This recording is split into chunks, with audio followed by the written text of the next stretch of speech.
Lavoratori come schiavi, ditte trasformate in lager. È uno scenario quasi senza precedenti per la marca trevigiana, quello ricostruito dalla squadra mobile di Treviso in un anno di indagini delicatissime e serrate. Caporalato, l'accusa mossa a due uomini cinquantenni di nazionalità cinese. Uno si trova agli arresti domiciliari con braccialetto elettronico, l'altro deve presentarsi ogni giorno alla polizia giudiziaria. Il primo in particolare gestiva ben 4 aziende sul territorio di Villorba, tutte specializzate nel confezionamento di prodotti tessili. 50 le persone che venivano sistematicamente private della loro dignità, non solo lavorativa, costretti a turni ben oltre le 12 ore, non avevano riposi né tantomeno ferie. Alcuni erano completamente in nero, altri avevano dei part-time mascherati, altri ancora arrivavano a percepire 40-50 euro al mese perché nella cosiddetta paga venivano conteggiati anche vitto e alloggio in un stabile in condizioni degradanti, privo del riscaldamento e di qualsiasi comodità. Una realtà parallela fatta di giaciglie, bagni sporchi, acqua fredda e condizioni igieniche pessime.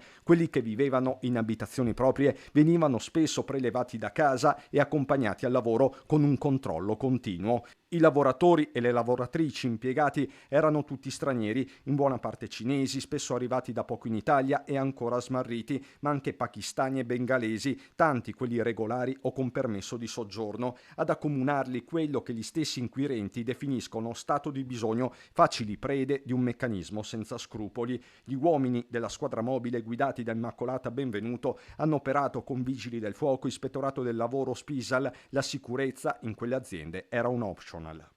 Speriamo che la giustizia faccia il suo corso. Queste aziende vanno fermate perché queste sono aziende che riducono in schiavitù le persone e creano condizioni di assoluto sfruttamento. Riteniamo anche importante fare un approfondimento sulle catene di responsabilità, soprattutto per capire anche nelle catene di committenza quali sono le imprese italiane coinvolte. Di area grigia in espansione parla la segreteria provinciale trevigiana. Migrazione e manodopera sono un binomio da gestire diversamente. Forte il messaggio ai lavoratori più fragili. Se verranno dalle organizzazioni sindacali li tuteleremo ovviamente, prima di tutto per renderli cittadini a tutti gli effetti, ma soprattutto per fargli applicare i loro diritti. Dopodiché assieme a loro possiamo anche provare a costruire esperienze di tutela e di difesa della legalità.